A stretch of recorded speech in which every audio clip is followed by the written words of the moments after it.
Hello, and welcome to Wilson v. Wilson, the podcast where my co-host, Peter Wilson, and I, Jess Wilson, talk about news and politics from conflicting points of view.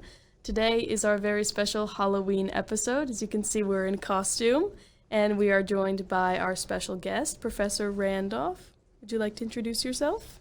I am himself. Let's get to work. But otherwise, other known as Michael A.J. Randolph I, professor of broadcast electronic media here in... Richmond, Kentucky at Eastern Kentucky University. What department? Or what school are we in? The School of Communications, the BEM department. Which stands for? Broadcasting and Electronic Media. Thank you. I'm glad to be between Wilson and Wilson here. So. Well, we are glad to have you. We'll go ahead and kick it off with our first segment, which is Vice Versa, where Peter is going to give us some headlines that he's picked out from the couple last week or two, and we're going to give a quick reaction. Okay, Kanye West alleges Jewish doctor might have wanted him dead. It's from the Jerusalem Post.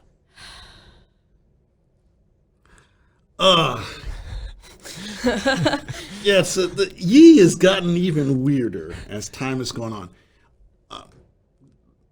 See, the problem is that there are just so many people who will buy into what, anybody who's got a little name and title and celebrity behind them is going to buy into. I would be surprised if there weren't enough people of the Jewish faith who are mad at Kanye, but have, some quote unquote obscure Jewish doctor wanting him dead. Well, okay, fine. I just think this is the latest whatever Ye is saying about Jewish people. I think he's been going on for a while. I think I've heard enough personally. I don't really think I need to hear anything else from Kanye, but just the same old bullcrap he's been saying. Plus the fact that boys never said his name right to begin with. It's Kanye. It's like, geez, if you're gonna say your name, say it right. It's Kanye West. Okay. Interesting. I think Kanye West has been in the news mainly because now actually people are dropping him. Adidas ended their massive deal with him. Yeah. Some other places have dropped him too, so the question it's kind of coming to actually bite him now. See, I'll ask you two, being not people of color, what is your perception when black people say that Kanye is being either picked on because he's a person of color, or people say because he's let's say a Trump supporter, he's not truly black? I don't know if I'm particularly qualified to comment on... I know that. That's why I'm saying, since you guys are from the outside looking in... I don't know. I think it's really not my place to say how political opinion or anything affects a person's community or experience of race or how they, exist. I don't know. I don't know per se if there's particularly something about Kanye being black that makes his anti-Semitism or his other behaviors, everything with his now ex-wife Kim Kardashian, where he's threatening her boyfriends and harassing her and kind of stalking her. I don't know if it's necessarily that people are looking at him more harshly because of his race. I think race probably plays a part in how he's being perceived. But I also think that everybody who harasses and stalks their ex-wife and then says a bunch of crazy anti-Semitic stuff should get deplatformed and lose their business partnerships. So that's my opinion, I guess. I'm not going to really delve very far into the question of, you mentioned the people saying that Kanye's not black. White people keeping black people has never been a good move. But I'm not touching that line. But it's just, I feel like it's not really he's being picked on for that. There probably have been times in his life where he's been picked on more harshly, because for sure have been, but he's always been hungry for controversy. So the fact that he gets it, I don't think is that is necessarily always a race thing. Because, like, he did the thing where he, what was it? Hopped on stage and interrupted Taylor Swift. Like, random stuff that's like, that's just anybody who did that would get mocked. Or applauded, in his case, some too. There's always going to be somebody who's like, yeah, dethrone Taylor Swift or whatever. We're not going to get to Taylor Swift. Anyway, we can move on to the next headline. Kyrie Irving boosts anti-Semitic movie peddling Jewish slave ships. That's bad, man. I don't know what else to say, but that's bad. Don't do that. Seems fair. Don't promote anti-Semitism. I don't think that's crazy or anything to say. Why? Don't do that. See, the problem with a lot of these conspiracy theories is they'll take just a little ounce of what may be true to exploit. If you go through the history, you will find that there were many people of many different faiths who owned slave ships. And the Jewish people were not immune to what was, quote unquote, a legitimate business at the time. Again, we're not, trying to excuse what Kyrie did, but what he's trying to do is he's trying to exploit. He's trying to build anger. He's trying to make it seem like it was the Jewish people who were the ones who were cause of slavery, et cetera, et cetera, et cetera. And that's something that if you can go back all the way, I don't know if you guys had a chance to watch, and if you haven't, please do. Watch the Ken Burns documentary, The U.S. and the Holocaust.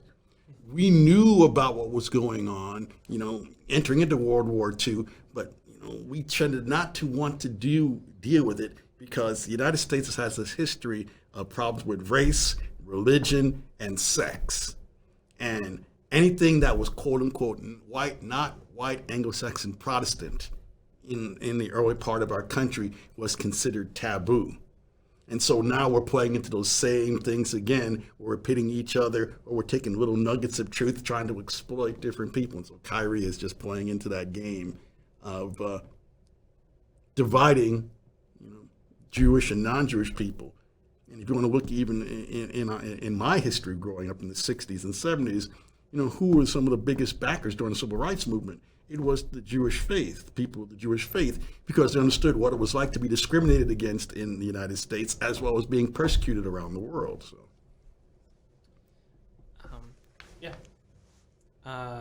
next headline, more of a newsy one. This is from Fox News. Paul Pelosi attack was result of Republican rhetoric. Mega terrorism. Left-wing media figures insist. First of all, Fox News puts a particular spin on everything they publish. If you look into Fox News' history, they were started as an entertainment company first and a news company second, and I think that shows into today.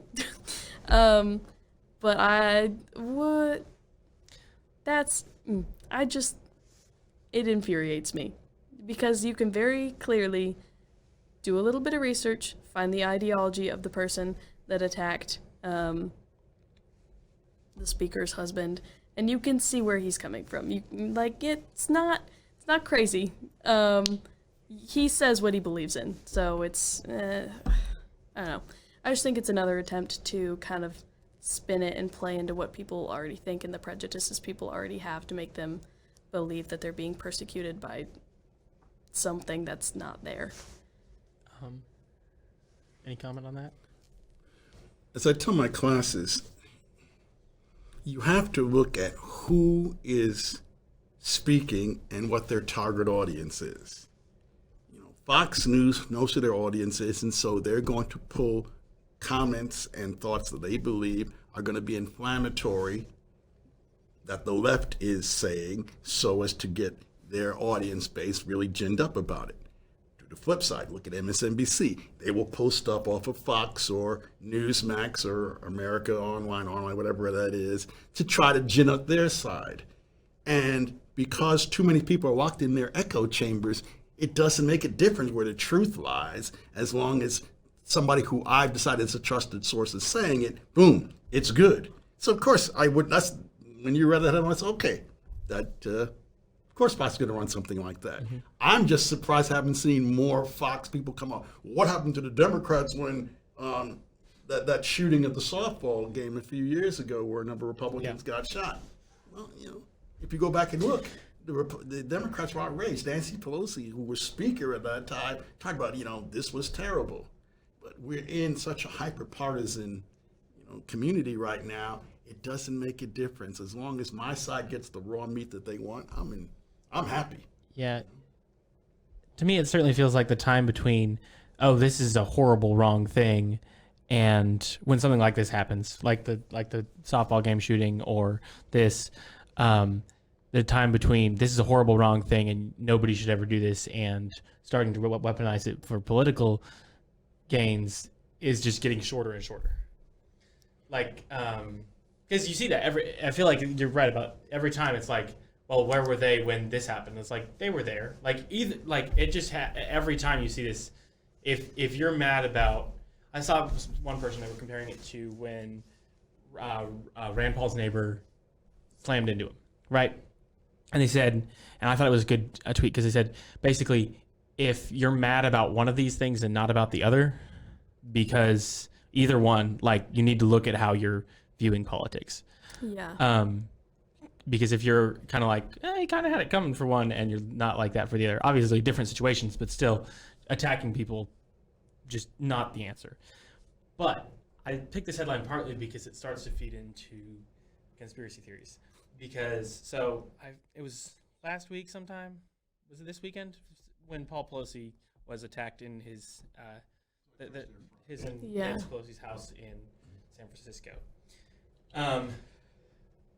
And in the time between now and then, so first it was like, they looked at the guy, seemed like he'd kind of delved deep into some conspiracy theories and just general kind of extreme rhetoric. And that had led to him going and breaking into the speaker's house and attacking Paul Pelosi. But if you look at Twitter, for example, you'll see some people already being like, well, let's just say in the span of like 2 days, there's already theories that are like, oh, was this a lover's quarrel between two gay lovers? You're like, for one, Paul Pelosi, there's absolutely, he's married to a woman. There seems to be no evidence that he is at all gay. But because people kind of want to hear that, right? They want to hear this, oh, he's being a bad person because he's, married to the Speaker of the House, right? Who's not on our party. And that's why he's, getting in a fight or cheating on his wife or whatever. Like, it feeds into those little things that people want to hear. And they'll take a little bit of truth. Like, why was he in his underwear? Well, it was 11:30 at night. He was probably asleep. Stuff like that. Like that's pretty standard, right? But then they'll take these little grains and be like I've seen people who saw pictures of glass outside the house and were like, why is there glass outside the house? If you break a window, isn't the glass going to go inside? It's like, have you never seen a window? But like little things that sound sort of smart. Yeah. And then you keep cobbling them together and be like, I'm just saying. Like, I'm not saying anything. I'm just saying it's a little fishy. And then maybe someone is legitimately just has like a few questions, right? And then someone else looks at them having questions and quotes them as like a source and be like, look at all these things they think are fishy. And they didn't necessarily think they were fishy. They were just asking a genuine question. Like, it doesn't always start in a bad place. But then, it goes a little further down the road and it's like, well, Paul Pelosi was doing this with this and he actually started it, they were actually attacking each other with hammers, like random crap like that. And it takes, nowadays it's just, it's so fast to get from like a pretty standard, simple political figures get attacked fairly frequently. There's certainly attempts fairly frequently. And I will say something that I think has become more apparent with political conspiracy theories, especially over the past couple of years, is kind of the way confirmation bias plays into it, right? Like Paul Pelosi, people on the right wing are like, we don't like him because he's married to someone who's from the wrong party. So they look at him getting attacked and they're trying to find some way to not feel bad for him. And I think that's something that we can see in a lot of stuff. Like, people are just, it is so much easier to just hate people outright, to not put in the effort to learn about other people and to care about other people and to try, like, because being a good person, having good relationships, and learning enough to respect other people, it takes a lot of effort. And it's so much easier to just be like, well, I don't like this person. I don't want to put in the effort to care about them, so I'm going to find whatever lets me hate them. So, like, people on the right wing saying they were gay lovers and he was attacked because he was being an awful person and cheating on his wife and being, a homosexual or whatever. So you get this sort of, it's just looking wherever you can to find a reason to not care about anyone else, to not question your own personal biases, kind of a thing. If you guys, I don't know if you've ever seen it. If you took my class, you've probably seen it. There was a TED Talk called The Danger of the Single Story. And they talked about the problem with single stories is, especially when you're trying to create people as others, is they always start the narrative with, and secondly. If you guys watch the Sunday talk shows, especially the ones that were on the right, it was interesting. Most of the comments talked about, it's terrible what happened to Nancy Pelosi's husband, but, and the buts always come in there. There's always a but. There's always a but. And that is how you create this otherness with your political opponent. And we see it on both the left and the right. Just the right tends to be more prominent as far as like their media megaphones. So there's always that but. Governor Youngkin in Virginia, when he was giving his a campaign rally speech for somebody who was running for office, he talked about the fact that, it was terrible what happened with Pelosi's husband, but we'll be sending her home real soon. So it's like there always seems to be, an excuse. Well, if the Democrats, it was terrible what happened, but Democrats have been so soft on crime. It was terrible what happened to Pelosi's husband. But if the MAGA Republicans weren't demonizing people. So as long as we keep doing these buts out there, it makes it easy for neither side to be able to talk and work on compromise. What's the worst part for me, and I'll admit I lean center left, is that quote unquote, the mainstream people like Mitt Romney and Susan Collins and Lisa Murkowski, those who were always more centrist Republicans, they are so scared, at least in my opinion, of backlash that they don't want to say anything that's going to, ruffle those who have the loudest megaphones. Yeah. I think I'm going to read that tweet I sent you about, because I think it relates to partisan politics. This is from David French, who's sort of like probably a marooned conservative in a sense, who didn't like Trump and has, Oh, well, he didn't like Trump already. We already know he's a rhino.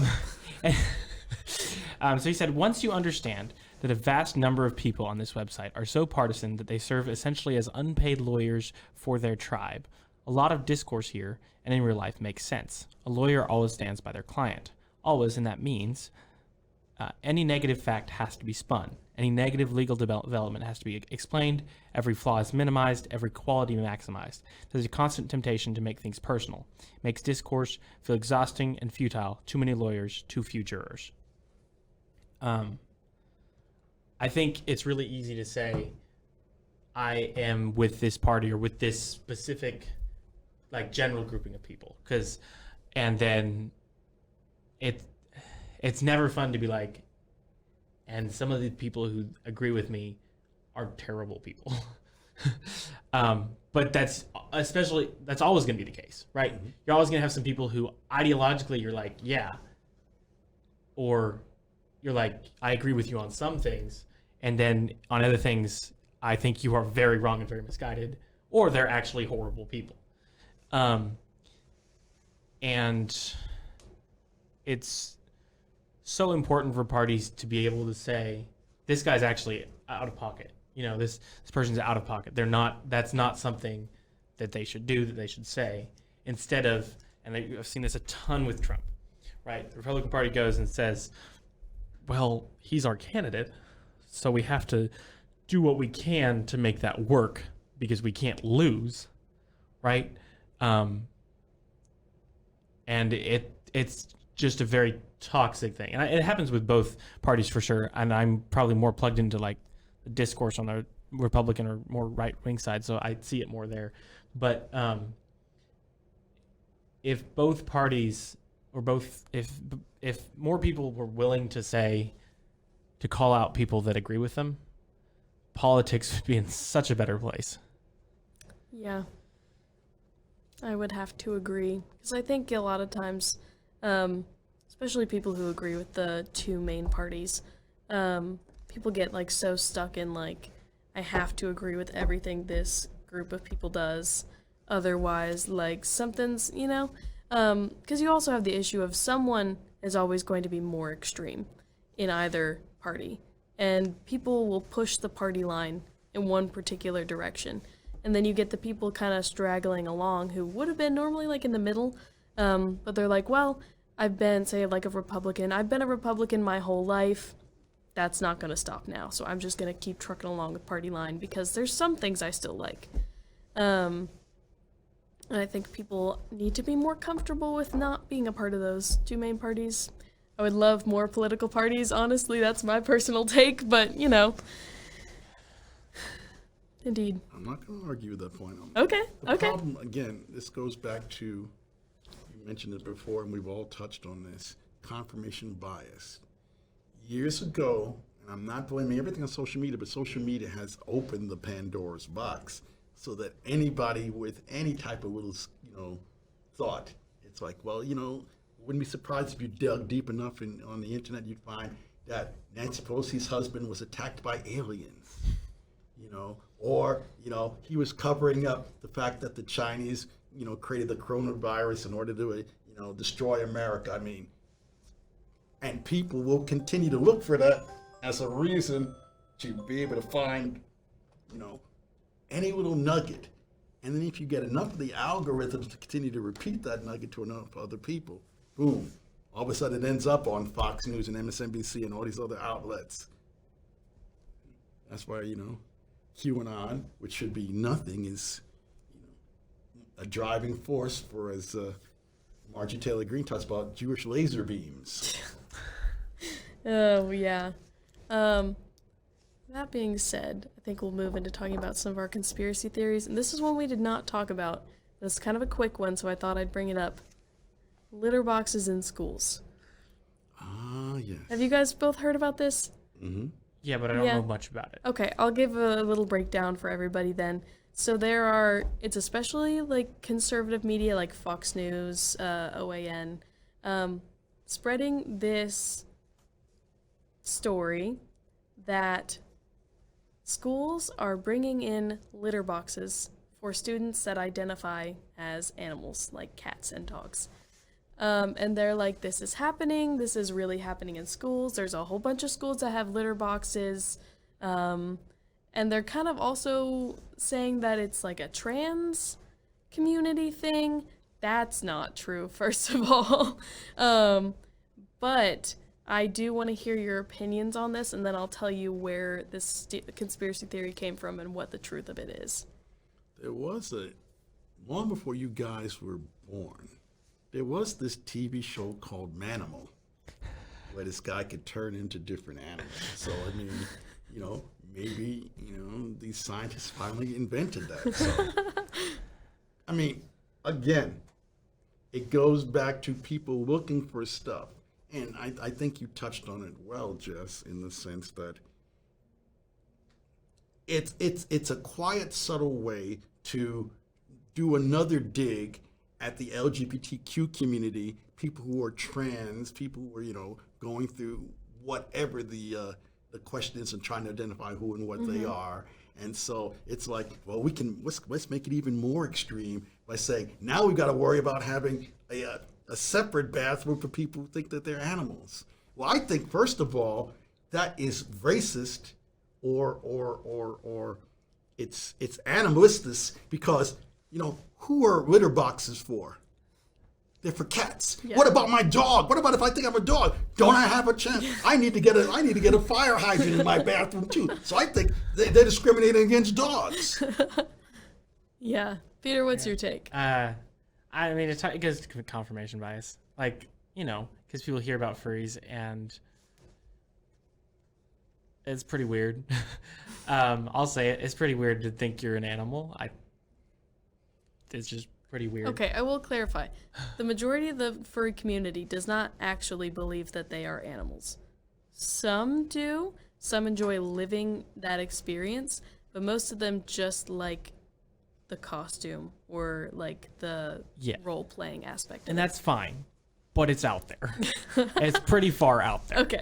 And it's easy to be like, that could be an unhealthy way of dealing with stuff. That is for sure sometimes an unhealthy way of dealing with stuff. And I think people want to say, oh, schools are doing things wrong in these ways. And they're like so it's, again, I mean, I'm sure that schools do have kitty litter there because vomit, but really nifty for cleaning it up. Yeah. You didn't know that. Yeah, for sure. I will do an aside real quick to say shout out to the furry community, our strongest soldiers. You guys actually, I don't know if you guys know about this, but there are so many videos of like someone was trying to rob this person and a gang of furries in full suit went and stopped it and beat this guy up. Like, that's gotta be embarrassing. Fantastic. For the guy that got beat up because he was robbing someone, for sure. But they also pay like huge amounts of money for commissions of art, and they are supporting art. You can cringe all you want, Peter, but they really are supporting art students. There's so many art students that are making their way through college on furry commissions, okay? So shout out to you guys. But I'll do a hard cut to where that conspiracy theory came from. There are a few schools around the country, specifically one that is in the same district as Columbine, that have buckets and kitty litter and pop-up tents supplied to the classrooms for school shooting situations. Oh, so it started there.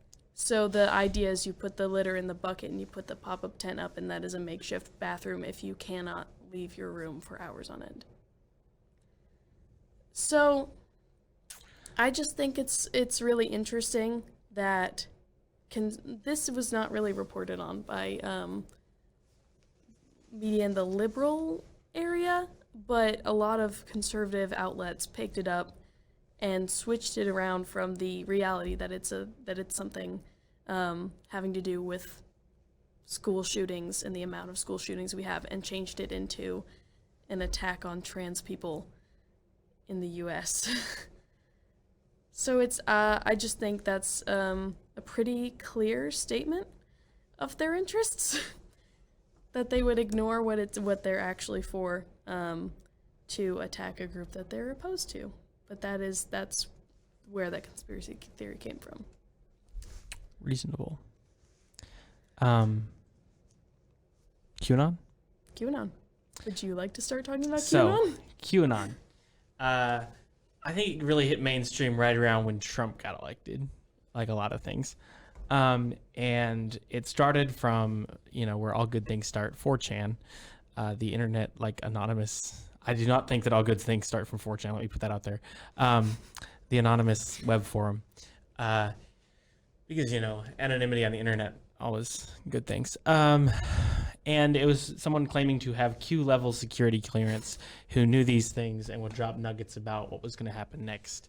From this sprang Pizzagate, where a well-meaning but misguided father of several thought that... I don't know if we can say well-meaning.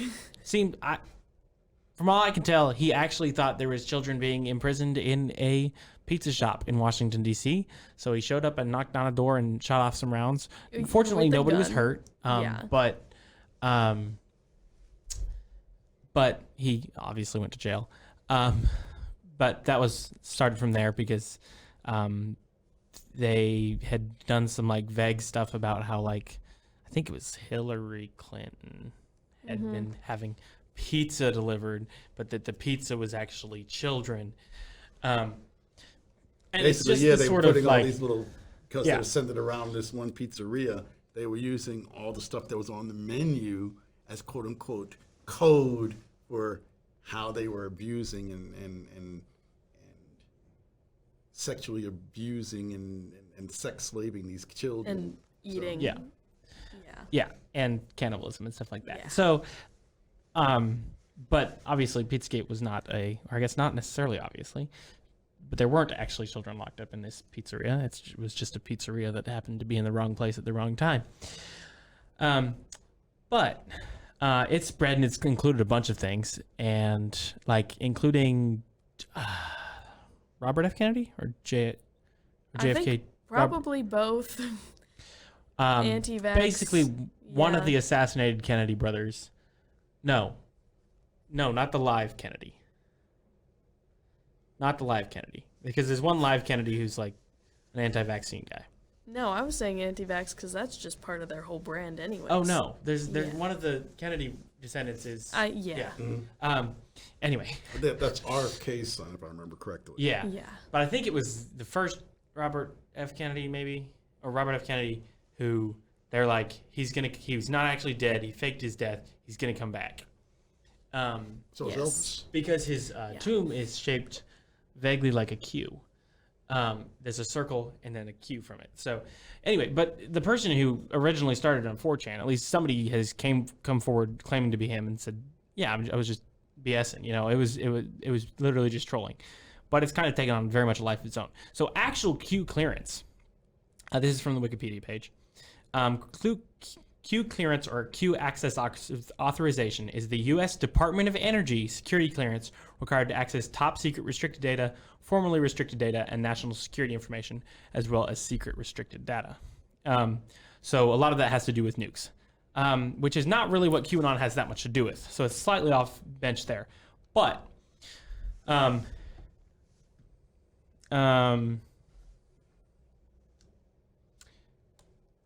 it is a pretty high level of clearance, obviously. There's a background check that you have to do to get it that goes through the previous 10 years of your life and costs $5,596 to conduct.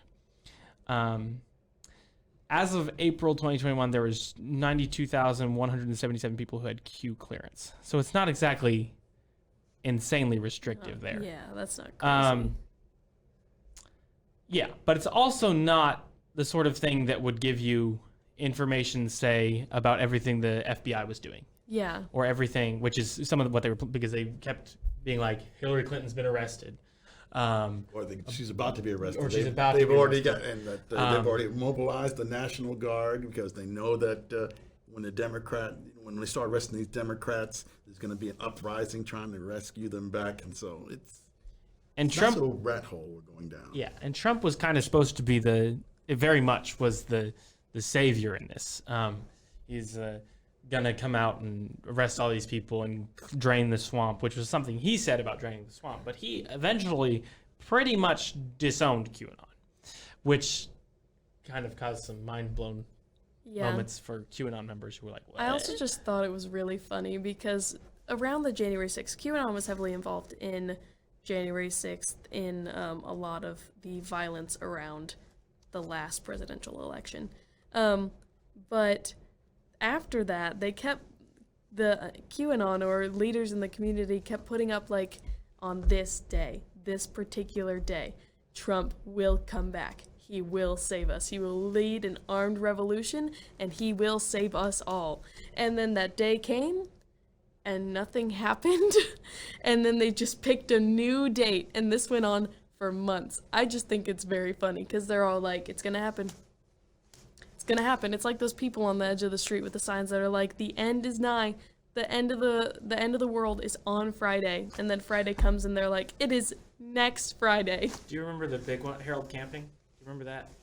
Guy, you're gonna have to. Harold Camping was a radio talk show host for a religious network. And he said he'd figured out the math in the Bible. And it was like April, I forget. It was, I think, 2012, maybe, that he was like, the end of the world is this day. He gave a specific date. He said that's Judgment Day. That's when Jesus comes back. Wow. Now, there's a very specific verse conveniently placed in the Bible that says, no one knows the day or the hour. It says that for a reason. Big fan of biblical inerrancy. And it says that for a reason. It says that so people won't be like, it's Tuesday. It's happening. Right? This is really off topic. But people like listened to this guy and like sold their stuff and moved to Florida and kind of ruined their lives. And then, I don't know if you've noticed, but it didn't happen because he didn't know what he was talking about. And then he said, well, actually, that was Judgment Day. So that everybody got judged. So it's over for you if you screwed up. You're good if you're, if you're fine. And it's actually October, like 3 months later. And then October passed. So the amount of, I don't know if it's gaslighting, that you have to do as a conspiracy theorist to be like, actually what I said didn't mean what I said. Like what I said didn't mean what I sounded like it meant when I said it. Like Trump is going to clean the swamp. February 12th happens. Nothing happens. And they're like, well, actually, that's not what we meant. We're just gathering stuff. That's why it's important to pay attention to things and kind of, that's why you write stuff down, really. So you can look back and say, wait, they said this and then it didn't happen. What? Yeah. Maybe don't listen to that person. If they've said that Trump's going to arrest Hillary Clinton on, July 4th, and then on July 4th, Trump, eats some McDonald's.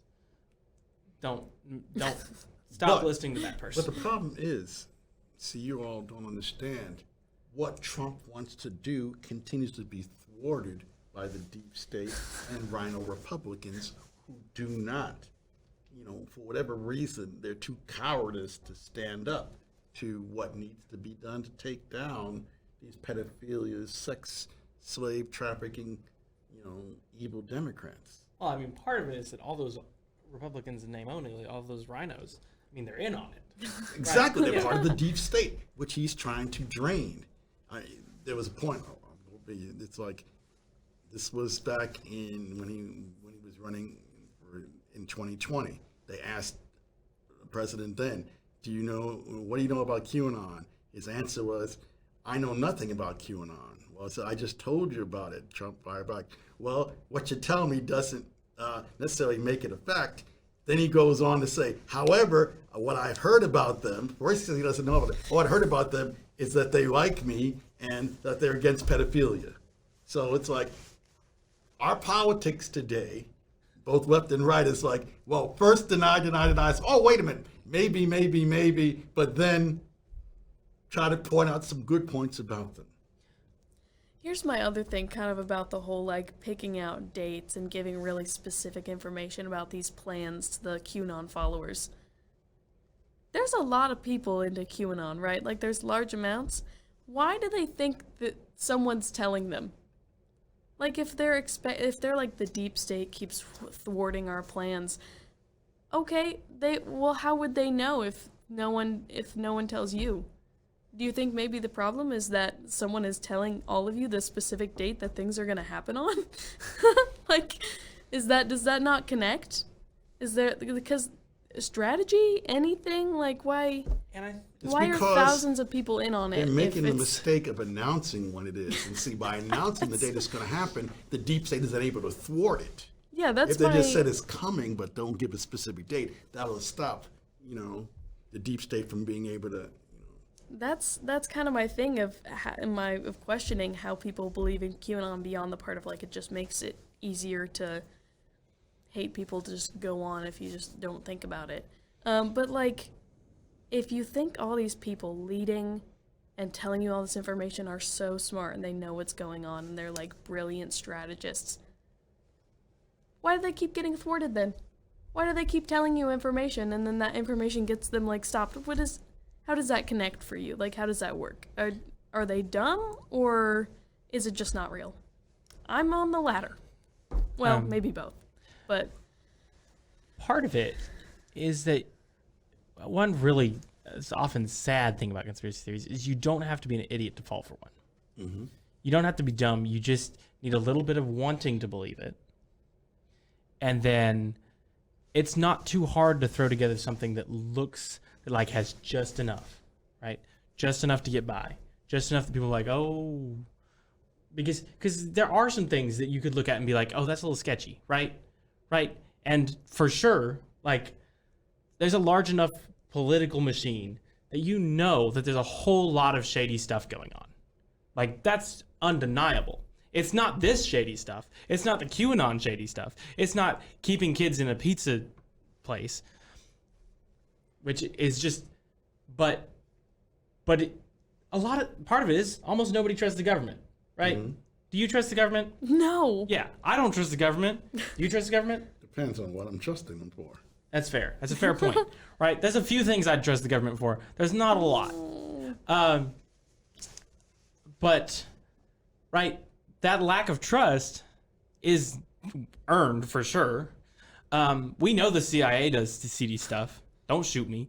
But, right, so there's all these things where it's like, you can look at the pieces and say, well, something doesn't add up. It's not this, like, QAnon's got it wrong, but there are bad people doing bad things, and we don't know about a lot of them. And it goes back to the point we made earlier about the Kyrie Irving thing with the Jewish slave ships. Yes, there were probably slave ships that were owned by Jews, but if you take just that little bit of nugget of truth, you know, as people who study social media would tell you, then you get people to go down that rabbit hole. Then you keep digging it deeper and deeper and deeper and throwing on more stuff and more stuff. And next thing you know, you got Alex Jones saying, hey, you know what? They were crisis actors. There was nobody killed in Uvalde. There was nobody killed in Newtown. It's like it was all fake. So people just look for that little bit. And then they get somebody with a quote-unquote title behind them. I've got this person who was a former FBI person who investigated this. I've got this person. I'm a Q, you know, what's the Q ranking? Q level security clearance. I'm a Q level security clearance. And 9% of people have no idea what the hell they're talking about. But you see it on mainstream media too. You get somebody with a title behind it and a bunch of letters behind their names, and then figure, okay, if he's on MSNBC, if he's on Fox, if he's on ABC, CBS, they must have something, so we're going to believe them. And not all misinformation is on purpose. Like, I saw something this week where somebody said that it was a slanted article already, but it was saying that Clarence Thomas had met with Ron DeSantis the day before he wrote, before they overturned Roe v. Wade, which is already not really all that much news because it's not like Clarence Thomas decided right then that he was going to overturn Roe v. Wade. Clarence Thomas has been clearing his views for a hot minute. But then they said that, and then they got the dates wrong. They'd met a year and a day before that happened, Yeah. right? And the person apologized immediately. Like, they did a good job as a journalist saying, I messed up. Like, I goofed. I got the dates wrong. I saw this and was like, that's, as an editor, that's terrifying. Worst nightmare.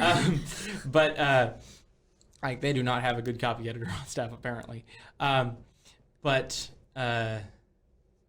right, that is misinformation, and it is slanted, right? But sometimes it's accidental, and sometimes, and again, like, people aren't, part of it is wanting to believe it. Part of it is that most conspiracy theories have little bits of truth, like things that are true, right? Like, there's enough shady stuff that we can probably say that there are rich people doing shady things to be pedophiles, right? Right? QAnon's got it wrong. But, like, that's probably something you could say and be right. I mean, you think about it, part of the whole pedophile thing with QAnon came from a real situation where you had a congressman, Anthony Weiner, who was a Democrat, who was showing improper photos to a female who was underage. And then you just build from there. Hey, you know what? Here's some of the other things that he's doing, and then they're doing, and it's like, and so on. And then again, Alice in Wonderland, we'll get sucked down that rabbit hole. Yeah. And I don't think it's a stretch to say that a lot of senators and congressmen are bad people, right? So it's not exactly the way that our political system elects people. It doesn't necessarily award the best people all the time. There was a senator been more than a decade ago. I believe he was from Utah, who got busted in an airport bathroom because he was supposedly sending signs, gay signs. He was like supposedly sticking his hand under the stall to the next stall, waving it in a certain way to say that he wanted sex in the bathroom, and got arrested by the local police. And basically he was saying, well, he was the big man. Well, it's the way I sit. I was sitting real wide. My legs were, spread. And I just needed, I didn't realize there was no toilet paper. So I was asking him for some toilet paper. Now, if you watch the media, if you're on the left, because this guy was so like, he was conservative. He was, he had views negative towards the LGBT community, and it's like he was a champion for, traditional values. So it's like this. Oh, what a hypocrite! He's trying to get gay sex in the bathroom. Whereas the right's saying, oh, well, you know what? Yeah, you can understand why. If you ever been in those stalls, they were all small, so of course they seemed. So everybody's going to run to their tribes and try to protect their own. And so when you get things like QAnon and all these other conspiracy theories, if it fits into my tribal nature, it's like, yeah. I may question at the beginning, but as you continue to throw more stuff at me, it's like, yeah, it makes sense. Okay, yeah, we got to raid this pizzeria because these poor kids are being abused. Which, if that was the case, that would be like if you actually knew for a fact, like that wouldn't be a horrible thing to do, right? It would probably be the right thing to do, especially. But I don't. Maybe you shouldn't run into a pizza restaurant with a gun, though. You lost your halo. That's a fair point. See my shame. Well, you've got to do it because if the deep state is protecting these pedophiles, you got to take the law into your own hands. If the police won't do anything because they're controlled by the Democratic deep state machine. Okay, then maybe go in and pretend to be a Democrat. Then, if you think the Democrats are abusing kids, go in and be like, me too, girl. Show me. Take a video camera. Get evidence. Go get other people. But maybe don't go in guns first. What is wrong with you? What? Well, you make some good points. What? There are so many other choices that this person could have made than to just go into a pizza restaurant. I'm pretty sure it was an arcade too. Yeah. One of those combinations. Go into a pizza arcade restaurant and be like, I have a gun. Where are the children? Huh? Yeah. What? They're over there playing games. What do you want? What do you want from me? Yeah. I don't get it. Yeah. There's a lot of other choices to be made there. Yeah. And I think that guy just was like, you know what? I want to do a bit of violence today. I think that's a part of it. Yeah, that's good. I mean, and again, plays into what you want, right? That's how the U.S. Army recruits people. They're like, don't get me started on that today, Peter. I will not get you started on that today. By the way, his name was Larry Craig. Larry Craig.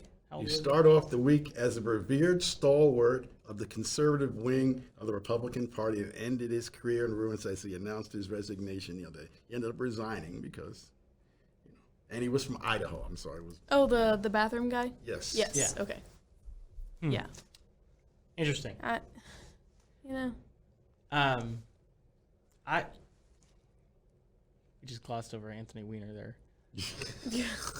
That's unfortunate. unfortunate. The fact that that's his name and that he did that.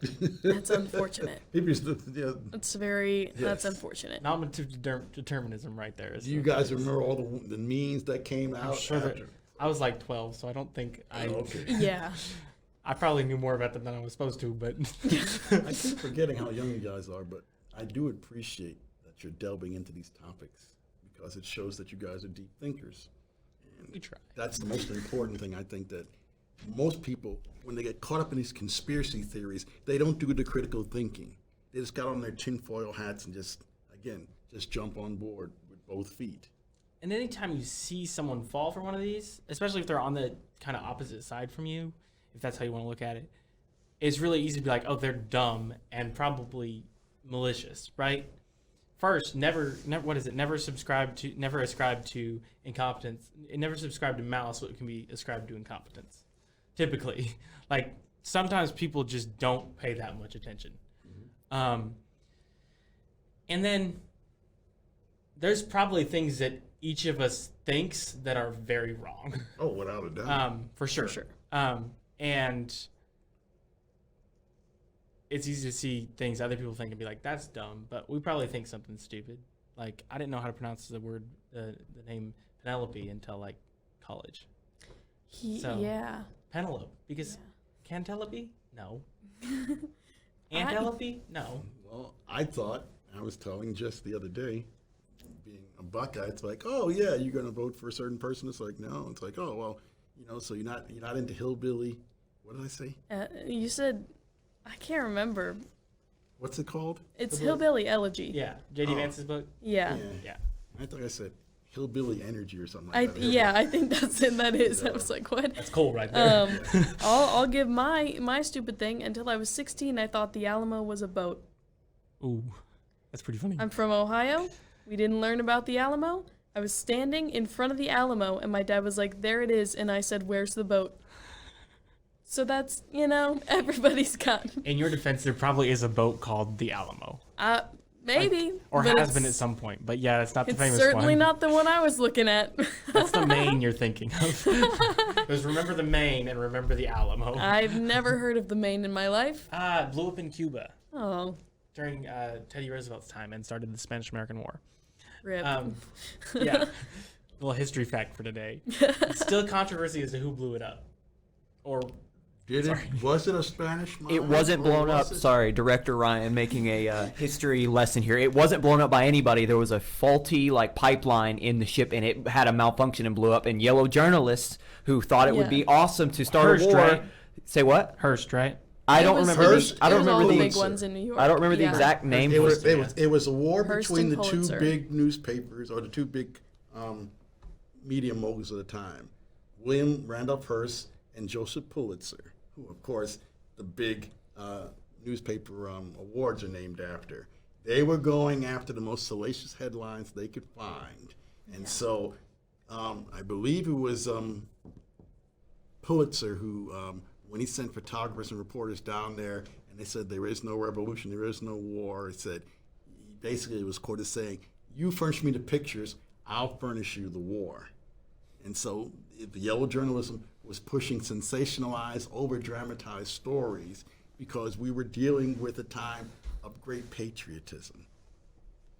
Picking up on directors. I was so proud of you, Peter, because you brought up one of my favorite tidbits from history, part of Teddy Roosevelt's Great White Fleet down in Cuba, and it blew up because of an issue with the piping.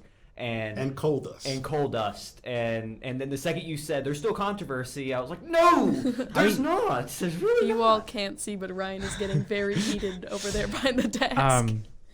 That's What not it a is, conspiracy we need. Yeah, but no, see, that's fair. But this is perfect when we're talking about conspiracy theories, because all of that also stemmed from what was going on in the United States at that time, because we were in the middle of what was called Manifest Destiny. And Manifest Destiny, you guys should remember that from your history, there was this belief that the United States, from coast to coast, and even up into Canada, we fought 2 wars trying to get Canada, from coast to coast, belonged to Americans. Ethnocentric, or I should say, white Protestant Americans, Anglo-Saxon Americans. That's why we're able to move the Indians out. That's why it's so. So anything that was not considered American or Anglo-Saxon Protestant needed to be eradicated. Spain, which owned Cuba and Puerto Rico at that time, was considered an interloper. Plus the fact that Spain was also predominantly Catholic, and we did not necessarily have a good thing with Catholics. Anybody know why Georgia was founded? Wasn't it? It was a prison state. It was sent for prisoners from the UK and England to we don't want these people here, so we're going to throw you into Georgia. They were probably there because the buffer to Florida, which was Spanish. Exactly. And what else was who owns? You said it was Spanish. And what was the predominant religion in Spain? Catholicism? So they were sent there as a buffer between Catholic Spain and the Protestant United States. Is that why? No, that's never mind. But yeah, so I was going to bring up Notre Dame FSU. we already had a thing against It's Spain. Georgia, Florida, though. That's why. We already had a thing against Spain with Cuba. We said we wanted to free Cuba, and Spain said you're not. And then our ship blew up, really coincidentally. And so we went to war. The war that you're referring to, the Spanish-American War, is is one of the quickest wars ever. It lasted a month because Spain was out of money. They could not fight us because they were too busy fighting other wars. So they had no money left over. So yellow journalism pushed us into declaring war against Spain, and Spain said, you can just have it. So the war ended after a month, and that's why Cuba is free today. That's why Cuba is its own country, is because we technically, because of our journalism, wanting to sensationalize a headline, our journalists, without any sort of like whatever, influence the government into saying, yeah, we'll go to war with Spain because they blew up our ship, which they did not. So you're saying that clickbait freed Cuba? But Essentially, yeah. Because it wasn't just but I mean the sensational headlines you saw, like, there's a picture of a grave site, and it was all these bones there. Now it was a pauper's grave site, and they, and that's where they just put all the poor people. But in the newspapers, it was spun like massive killing. Look at all this. It's. And then there was this other headline. I forget whether it was Hearst or Pulitzer, about these evil Spaniards were now strip searching white women. And my gosh, we can't let that happen to our white womanhood. We've got to protect it. We've got to do something about it. So again, it's race, it's sexism, it's religion.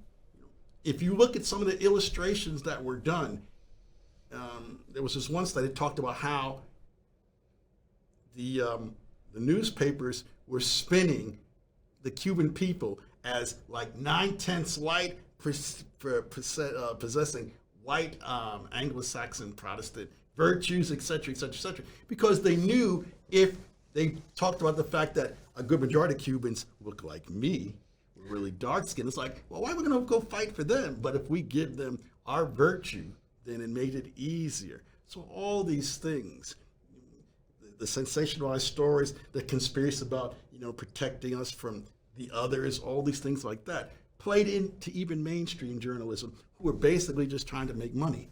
And they made it off of, rallying around, our American patriotism. I think one thing that kind of that brings up is don't just because you trust a news source doesn't mean you should take everything they say critically. Like everything you should read things critically. Don't just, even if you're like, oh, these people support my views, right? All that, take what they say carefully, because, and I'm all for journalism, and you should definitely read the news. Some, not too much. Don't get too caught up in it. Read your local newspaper is what I'm going to say, because local stuff is important and stuff you can change. Anyway.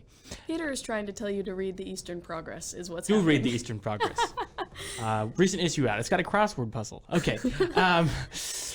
But yeah. read things critically. Don't always, and if someone's telling you that you shouldn't read their stuff critically, don't read their stuff. Yeah, for sure. We'll go down our own rabbit hole. Never mind. Let's go next. It does look like we're running a little bit low on time here. So I will go ahead and bring up our last segment, which is favorite cryptids. I will start. I have two. One of them kind of plays into an earlier conversation, so I'll say it's the jackalope. And it's the jackalope because I didn't know that jackalopes weren't real, again, until I was 16. Learned that on the same trip where I found out that the Alamo was not a boat. I learned a lot of things Real on that educational. singular trip in Texas, but one of them was that jackalopes aren't real, and that made me so upset. And my other favorite cryptid it's an Ohio classic. It's the Loveland Frogmen. You guys ever heard of the Loveland Frogmen? They are massive frogs that walk on 2 feet from Loveland, Ohio. And there's this famous picture of them walking across the street, just like these big frogs, and they don't really, as far as I'm aware, they don't really cause any damage. They don't really get up to any mischief. They just kind of wander around. So the Loveland Frogmen. Randolph, you got a favorite cryptid? Well, it's this ongoing thing from my hometown about Pizza Rat. I love, and you saw these little videos of little pizza. Now, if you've ever been to New York City like I have, there are plenty of rats. And it wouldn't surprise me, because people always throwing garbage in the streets or in the subways, that you saw a rat dragging pizza. But this one that got all this fame was, the creation of an artist, a performance artist, who just threw out something out there, meme out there, and then boom, it became a big thing. So, even though I thought that would have been so cute having little pizza around. I'm gonna go with the classic, basic cryptid Bigfoot. Got him on my laptop. Big fan. He's out there. Probably doesn't believe in you either. So, I don't know. Big fan. Yeah. All right. Well, thank you for tuning in. This has been Wilson v. Wilson. I'm Jess Wilson. I'm Peter Wilson. And this is our very special guest, Professor Randolph from the Broadcasting and Electronic Media Department. Peace to fingers. This has been our Halloween episode, and we will catch you next time. Bye.